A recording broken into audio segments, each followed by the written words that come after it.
Bismillahirrahmanirrahim. Assalamualaikum warahmatullahi wabarakatuh.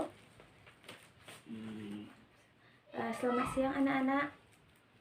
Oke, baik. Apa kabar? Alhamdulillah sehat ya, sehat. Baiklah, untuk pertemuan kali ini kita akan membahas. Baiklah, sebelum pembelajaran kita mulai, alangkah baiknya kita mengucapkan basmalah. Bismillahirrahmanirrahim. Baik, sebelumnya Ibu akan mengambil absen dulu. Yang pertama Fatimah, oke, hadir, baik. Selanjutnya Adam, hadir, oke. Aisyah, ya, hadir, oke. Baiklah, nampaknya semua hadir ya, baik. Nampaknya anak-anak Ibu semua hadir. Baiklah, untuk pembelajaran kali ini kita akan membahas mengenai sebab-sebab kias, ijma, fatwa, serta contoh-contohnya. Sebelum pembelajaran, Ibu akan menjelaskan apa tujuan dari pembelajaran kita pada siang hari ini. Yang mana tujuan dari pembelajaran kita pada siang hari ini itu siswa mampu menjelaskan apa saja sebab-sebab sehingga dilakukannya ijma, kias, dan bisa menyebutkan contoh dari ijma, kias, dan fatwa tersebut. Baiklah, sebelum pembelajarannya, yang mana belajar itu merupakan gudang ilmu, yang mana tanpa ilmu kita tidak tahu apa-apa. Jadi kita harus belajar. Baiklah, untuk selanjutnya kita akan masuk materi mengenai sebab-sebab ijma dan kias. Yang mana pertama kita akan membahas mengenai sebab-sebab adanya ijma. Di sini Ibu telah menuliskan sebab-sebab adanya ijma dan Ibu akan menjelaskan mengenai hal tersebut. Yang pertama, sebab adanya ijma. Yang pertama, karena adanya persoalan yang harus ditentukan hukum di mana dalam nas Al-Quran dan Sunnah tidak ditemukan hukumnya. Maksudnya di sini adalah di mana dalam ijma ini membahas tentang persoalannya di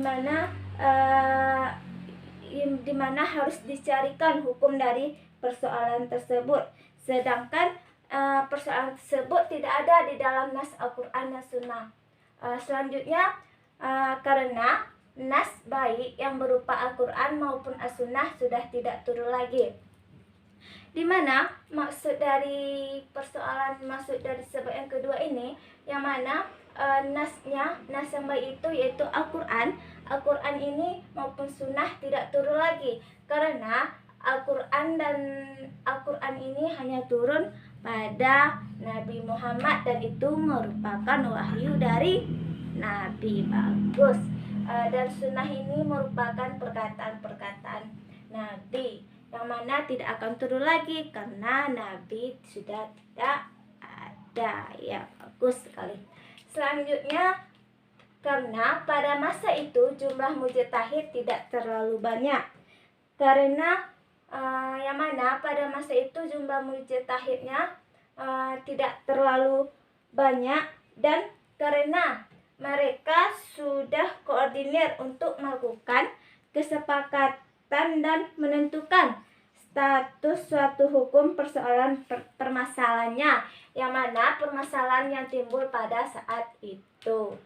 Selanjutnya, yang keempat yaitu di antara mujtahid belum adanya atau belum timbul lagi perpecahan, dan kalaulah ada perselisihan pendapat masih mudah dipersatukan. Maksudnya di sini itu di antara mujtahid ini belum adanya perselisihan, dan kalau ada perselisihan di antara mujtahid mungkin bisa diselesaikan atau dipersatukan dengan baik. Mungkin untuk ijma itu, dan satu lagi, ijma itu merupakan pendapat pendapat para ulama. Jadi ijma itu adalah pendapat para ulama ya. Baiklah, selanjutnya Ibu akan menjelaskan mengenai sebab-sebab adanya kias. Yang mana sebab adanya kias itu karena adanya persoalan yang harus dicarikan status hukumnya. Yang mana di sini persoalannya tersebut belum ditentukan atau belum dicarikan status hukumnya. Jadi hukumnya itu belum tahu atau belum tentu karena belum dicarikan status hukum dari hal tersebut. Baiklah, selanjutnya yaitu karena nas baik berupa Al-Quran dan As-Sunnah telah berakhir dan tidak turun lagi. Berarti sama dengan tadi sebab ijma tadi, yaitu karena nas baik dan As-Sunnah tidak turun lagi. Jadi di sini itu karena nas baik berupa Al-Quran dan As-Sunnah telah berakhir dan tidak turun lagi, dikarenakan Al-Quran hanya diturunkan kepada Nabi Muhammad. Betul sekali. Yang mana Nabi Muhammad itu adalah Nabi terakhir kita. Bagus. Yang terakhir yaitu karena adanya persamaan ilat, yang mana di antara peristiwa yang belum ada hukumnya dengan peristiwa yang sudah ada yang telah ditentukan oleh nasnya. Jadi di sini yang menjadi sebabnya juga adalah karena persamaan ilatnya, yang mana persamaan ilat tersebut antara peristiwa di mana ada peristiwa yang belum tentu hukumnya dengan peristiwa yang telah ditentukan oleh nasnya. Oke, baik. Jadi itulah sebab-sebab dilakukannya kias. Kias itu merupakan berarti mengukur atau memperbandingkan sesuatu dengan lainnya dikarenakan karena adanya persamaan. Oke, baik. Selanjutnya Ibu akan menjelaskan hukum ijma, contoh dari ijma, kias, dan fatwa. Yang mana contoh dari ijma ini yang pertama itu keputusan para alim ulama bahwa vaksinisasi dan imunisasi diperbolehkan. Di mana dilakukan ijma ini karena pada masa Nabi perkembangan ilmu kedokteran tidak semaju pada zaman sekarang, sehingga belum ada vaksinisasi dan imunisasi. Hukum atas dari vaksinisasi dan imunisasi ini adalah diperbolehkan. Baik. Lalu para ulama berkumpul untuk membahas hukum dari vaksinisasi dan imunisasi ini. Para ulama melihat bahwa vaksinisasi dan imunisasi ini memiliki, yang mana vaksinasi ini dan imunisasi ini memiliki banyak manfaat secara medis atau secara kesehatan yang dianggap sebagai ikhtiar untuk kesehatan. Dengan fatwa MUI nomor 4 tahun 2006 tentang imunisasi, Majelis Ulama Indonesia mengatakan bahwa vaksinisasi dan imunisasi ini diperbolehkan.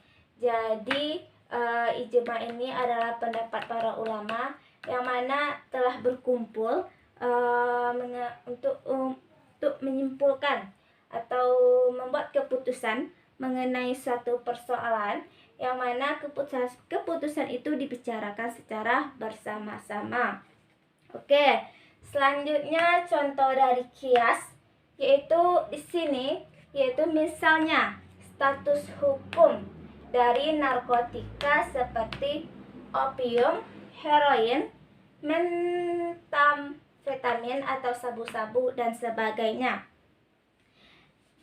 Dan sebagainya. Yang mana pada masa Nabi Muhammad narkotika tidak ada, sehingga hukum tentang narkotika tersebut juga tidak ada. Namun ada hukum atau ketentuan mengenai tentang khamar atau minuman yang memabukkan.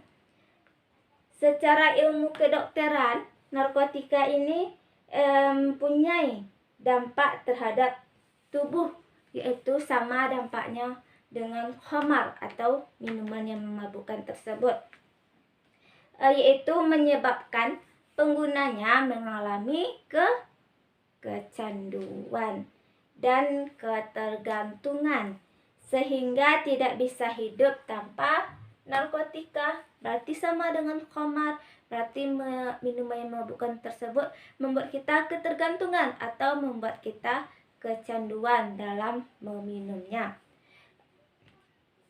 Dan juga dapat merusak tubuh kita atau kekebalan tubuh. Sementara hukum khamar sudah ada, yaitu haram, dan khamar dinyatakan haram. Di mana di dalam surat Al-Maidah ayat 90 yang artinya, hai orang-orang yang beriman, sesungguhnya meminum minuman khamar, berjudi, berkorban untuk berhala, mengundi nasib dengan anak panah adalah termasuk perbuatan syaitan. Maka jauhilah perbuatan-perbuatan itu agar kamu mendapat keberuntungan. Ya baik, itu dari arti surat Al-Maidah ayat 90. Jadi dapat disimpulkan, jadi para ulama sepakat bahwa karena itu ulama berpendapat bahwa dengan kias dapat disimpulkan bahwa narkotika itu hukumnya adalah haram, yang mana hukumnya sama dengan khamar. Yang mana khamar itu pada zaman Nabi hukumnya sudah ditentukan, yaitu haram. Jadi di sini hukum dari narkotika tersebut adalah haram. Baik, bagus. Selanjutnya yang ketiga adalah fatwa. Yang mana contoh dari fatwa ini adalah yang pertama, fatwa haram. Fatwa haram mengenai embrio ke rahim titipan. Selanjutnya yaitu fatwa haram mengenai segala bentuk makanan yang berasal dari barang haram. Jadi segala makanan yang berasal dari barang-barang haram jadi merupakan fatwanya fatwa haram. Baik, mungkin itu materi dari Ibu yang mana mengenai sebab-sebab ijma, kias, dan fatwa serta contohnya, dan dapat disimpulkan bahwa ijma itu mempunyai sebab-sebab tersendiri, yang mana sebab-sebabnya ada 4. Yang pertama, adanya persoalan yang telah ditentukan hukumnya, di mana di dalam nas Al-Quran dan Sunnah tidak ditemukan hukumnya. Yang kedua, karena nas baiknya dan as-sunnahnya sudah tidak turun lagi. Yang ketiga, karena pada itu jumlah mujtahid tidak terlalu banyak, dan di antara mujtahid tersebut belum ada timbul perpecahan. Kalau misalnya timbul perpecahan, maka bisa dipersatukan kembali. Itulah sebab-sebab dari ijma. Dan sebab dari kias telah Ibu jelaskan tadi juga ada 3, dan contoh dari ijma, kias, dan fatwa juga sudah tadi. Jadi sebab-sebab kias ada 3, contoh ijma'nya yaitu keputusan para ulama bahwa vaksinisasi dan imunisasi itu hukumnya diperbolehkan, dan contoh kias yaitu misalnya status hukum dari narkotika yaitu sama dengan khamar, yaitu hukumnya adalah haram. Yang ketiga mengenai fatwa, yang mana contoh dari fatwa itu yaitu fatwa haram transfer embrio rahim, transfer embrio ke rahim titipan, dan mengenai segala bentuk makanan yang berasal dari barang haram. Mungkin itu kesimpulan kita mengenai sebab-sebab ijma, qiyas, dan fatwa, dan juga contoh-contohnya.